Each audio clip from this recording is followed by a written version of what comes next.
Good evening, I'm Kofi Mensah and this is Chale News. Tonight, Parliament passed 12 bills in one sitting, including the anti-LGBTQ+ law, and then walked out with no return date. A 700% fuel levy hike was apparently buried in the mid-year budget, and a woman acquitted by the courts is still sitting in Nsawam. A lot happened today. Let's get into it. 12 bills, one session. Parliament passed everything from the anti-LGBTQ+ law to COCOBOD reform to maritime security and a string of tax changes, then adjourned with no return date. That's the part worth sitting with.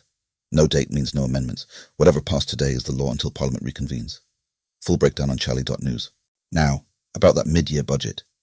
A development economist is flagging something the finance minister apparently glossed over.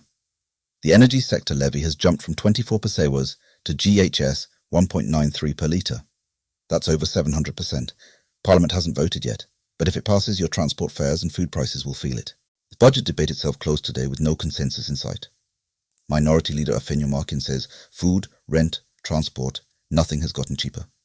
Majority Leader Ayariga says blame the NPP for what they inherited. The final vote has no date. The argument continues. Sedina Tamakloya Tionu, acquitted ex-Maslok CEO, is still in Nsawam tonight. The Court of Appeal deliberated nearly 2 hours on the Attorney General's bid to keep her behind bars, then admitted they couldn't agree. Courts go on vacation for 2 months starting now. No ruling date, an acquitted woman waiting. A landmark ruling from the Supreme Court. Ghana's delegate system for picking presidential and parliamentary candidates has been struck down. All parties must switch to mass membership voting within 1 year. Good in principle, but questions about cost, vote buying at scale and state funding are already piling up. Alarming news from the road. On the night of July 30th, gunmen barricaded the Accra-Kumasi highway near Apedwa Junction and ambushed 3 coaches. 5 people were shot, including a VIPJEOUN driver. A second attack on the Kumasi-Sunyani highway followed within 2 hours. No arrests. 109 years old and in critical condition. Not a patient, the hospital itself. While Municipal Hospital, which serves the entire Upper West region, has no surgeon, no incubators, no working anaesthetic machine, 6 doctors where it needs 30, and over 5 million Ghanaian cedis in debt. While chiefs are demanding intervention, the government has said nothing. Better news on the energy front. Today, Tema Oil Refinery received its first barrel of Jubilee Field crude under the Mahama administration, and the president says the government spent 0 cedis making it happen. The board, management and workers funded the turnaround themselves. That's worth noting. Professor Godfred Bokpin wants you to understand this. Ghana's recovery is real but fragile. One COVID-sized shock, he says, and the gains since 2022 could reverse.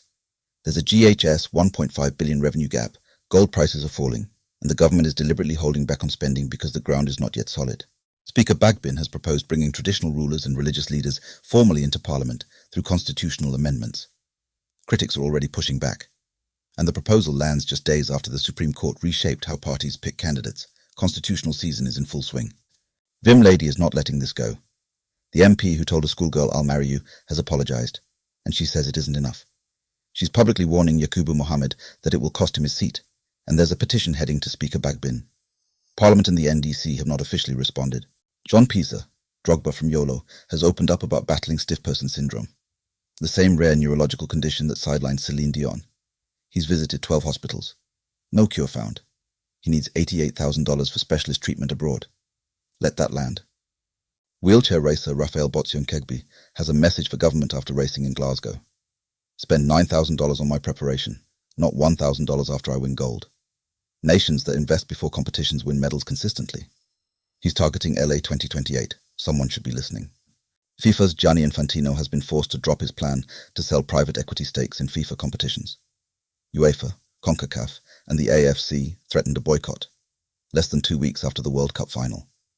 The GFA has still not stated its position. We'll end on this. At Apostle Kantanka's funeral on July 31st, someone read a tribute aloud and left in an undeleted ChatGPT editing instruction. It was caught on video and went viral. The family secretary broke down in tears on UTV. A painful day made more painful. That's the Evening Digest, Chale. Every story we covered tonight has a full report waiting for you at Chale.news. Stay informed and stay safe out there.